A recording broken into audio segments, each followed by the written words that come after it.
Hello friends, आप सभी की इंतज़ार की घड़ियां अब समाप्त हो चुकी हैं। बिहार सिविल कोर्ट के मेरे जितने भी लाखों विद्यार्थी हैं, मेरे भाई हैं, आप सभी का स्टेनोग्राफ़र का इंटरव्यू 23 सितंबर से 27 सितंबर तक चलेगा। और आप सभी को मैं बता दूं, या आप सभी भी इस बात से अच्छी तरह से वाकिफ़ हैं कि इंटरव्यू जो होता है वो अंतिम स्टेज है आपकी जॉब पाने का। अभी तक आप सभी ने रिटन एग्ज़ाम दे दिया, स्किल टेस्ट दे दिया, टाइपिंग टेस्ट दे दिया, अब लास्ट में आप सभी का इंटरव्यू रह गया है। अगर आप सभी ने इंटरव्यू को ठीक प्रकार से उसकी तैयारी करके और अच्छी प्रकार से आप सभी ने इंटरव्यू दे दिया तो आप सभी का सिलेक्शन निश्चित है। तो यह जो है ना अंतिम लड़ाई है आप सभी को नौकरी को प्राप्त करने की।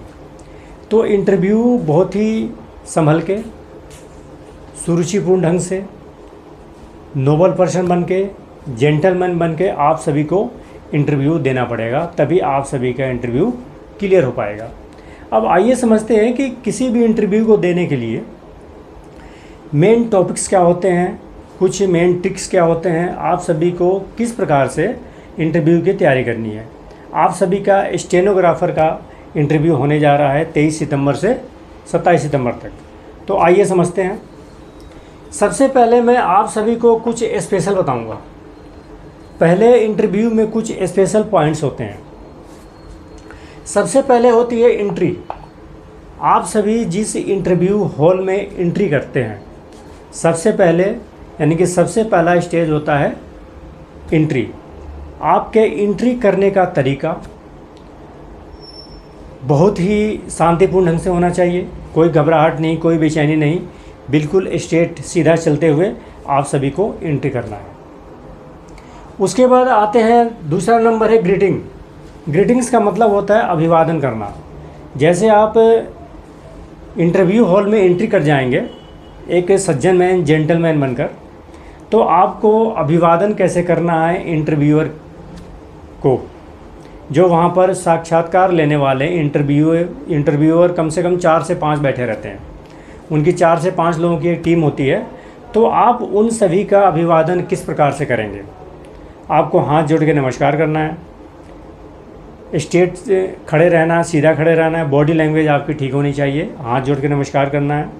या आप good morning, good afternoon, good evening वगैरह भी बोल सकते हैं, लेकिन अभिवादन का तरीका आप सभी का बहुत ही अच्छा होना चाहिए कि सामने वाले को जब आप अभिवादन करें तो उसको एक रिस्पेक्ट महसूस हो और अच्छा महसूस हो।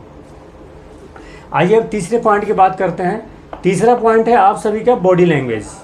इंसान का बॉडी लैंग्वेज ये बताता है कि इंसान के अंदर कितनी हेजिटेशन है, कितना नॉलेज है, कितनी घबराहट है, कितना इसको जानकारी है, या इस पोस्ट के बारे में ये कितना जो है ना सचेत है इंटरव्यू देने के लिए। तो आपका बॉडी लैंग्वेज जो है ना एकदम सिंपल और सोबर होना चाहिए।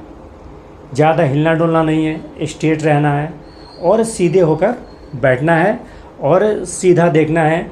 ज़्यादा इधर या उधर ताक झांक नहीं करनी है, आपको बिल्कुल स्ट्रेट और सीधा देखना है। बॉडी लैंग्वेज आपकी ठीक होनी चाहिए। उसके बाद है आपका बिहेवियर। बिहेवियर में पूरा एक इंसान का स्ट्रक्चर ही आ जाता है, यानी कि बैठने का तरीका, खड़ा होने का तरीका, बोल चाल का तरीका। आप जब बोलते हैं तो उसमें कितना आप शुद्ध बोलते हैं, कितना अशुद्ध बोलते हैं। आप पुल्लिंग स्त्रीलिंग का किस प्रकार से प्रयोग करते हैं, एक वचन बहुवचन का किस प्रकार से प्रयोग करते हैं, हिंदी और इंग्लिश कितने शब्दों का आप जो है ना मिश्रण लेकर अपनी बोलचाल की भाषा में इस्तेमाल करते हैं। तो जो स्पीकिंग है यानी कि बोलचाल की भाषा है, उसको थोड़ा सा आप सभी को इम्प्रूव करना पड़ेगा। और अगर थोड़ा सा भाषा आप सभी का रफ़ है तो उसको इम्प्रूव करके ठीक करना पड़ेगा। तो बोलचाल की भाषा काफ़ी मायने रखती है बिहेवियर में और ये स्पीकिंग में, यानी कि स्पीकिंग और बिहेवियर इन दोनों को आप सभी इम्प्रूव कर लेंगे। अपने किसी हॉल में या अपने घर में, परिवार में, यार दोस्तों के साथ बैठ के थोड़ा सा स्पीकिंग बोलचाल कर लेंगे एक इंटरव्यूअर के रूप में इंटरव्यू देने के लिए। और आपका बिहेवियर, जो भी आपके अंदर बैड हैबिट्स हो, उसको आप जो है ना हटाने की कोशिश करेंगे, उसमें इम्प्रूवमेंट लाने की कोशिश करेंगे। तो ये आप सभी का जो है ना ये स्पेशल फीचर्स था।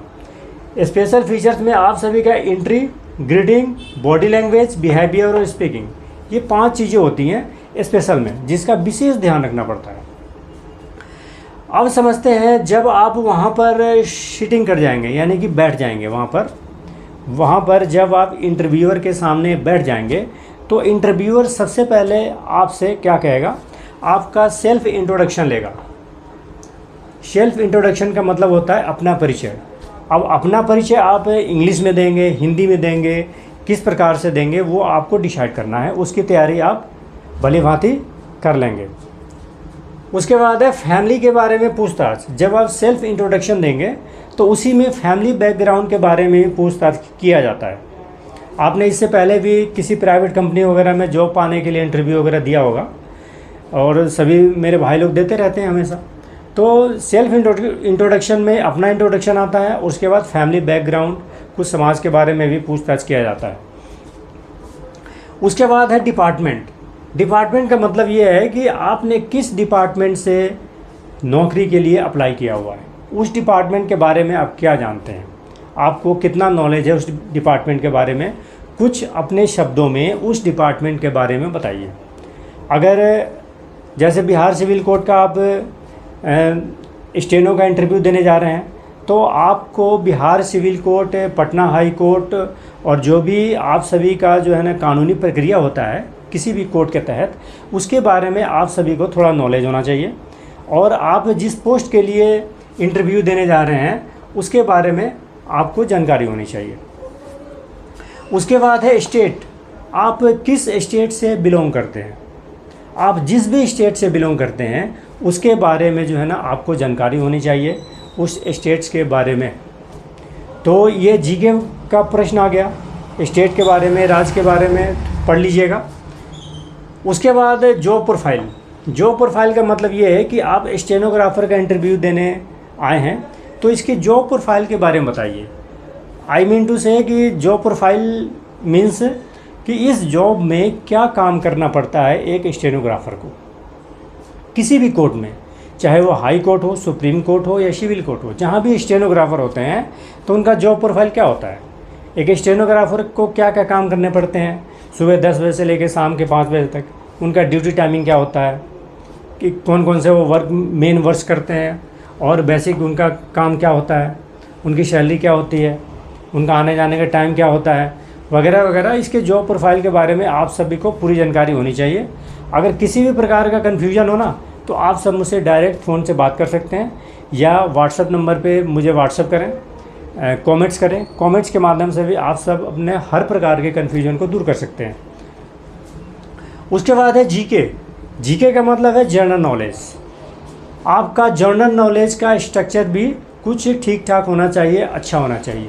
यानी कि कुछ पॉइंट्स होते हैं बेसिक जनरल नॉलेज, कुछ सोशल जनरल नॉलेज होते हैं, कुछ स्टेट वाइज होते हैं, कुछ कंट्री वाइज होते हैं। तो इन सब चीज़ों के बारे में भी आपको अपना जीके थोड़ा सा ठीक कर लीजिएगा। जीके में थोड़ा सा करंट अफेयर्स के बारे में आप सभी को पढ़ना पड़ेगा। अभी वर्तमान में करंट अफेयर्स, जैसे ये सितंबर का महीना चल रहा है, इसमें कौन कौन से मेन करंट अफेयर्स चल रहे हैं। पिछला महीना जो अगस्त का बीता है उसमें क्या करंट अफेयर्स था, 6 महीने पीछे का जो है ना करंट अफेयर्स आप सब देख लीजिएगा। तो जीके में ये सभी चीज़ें आती हैं। तो इन सभी बातों का आप सभी को भली भांति ध्यान रखना पड़ेगा और मजबूती के साथ अच्छी प्रकार से इंटरव्यू की तैयारी आप सभी करें। पूरे तन मन धन से मैं आप सभी के सहयोग के लिए तैयार हूं। आप सभी कभी भी मुझसे कमेंट्स करके, डायरेक्ट फ़ोन करके मुझसे बात कर सकते हैं। हर प्रकार की जानकारी और ज्ञान को मुझसे ले सकते हैं। फ़िलहाल इस वीडियो में इतना ही। अब मिलते हैं फिर किसी नेक्स्ट वीडियो में, नॉलेजेबल वीडियो के साथ, अच्छी जानकारी के साथ। तब तक के लिए आप सभी के लिए बहुत सारी शुभकामनाएं। जय हिंद, जय भारत, ऑल द बेस्ट।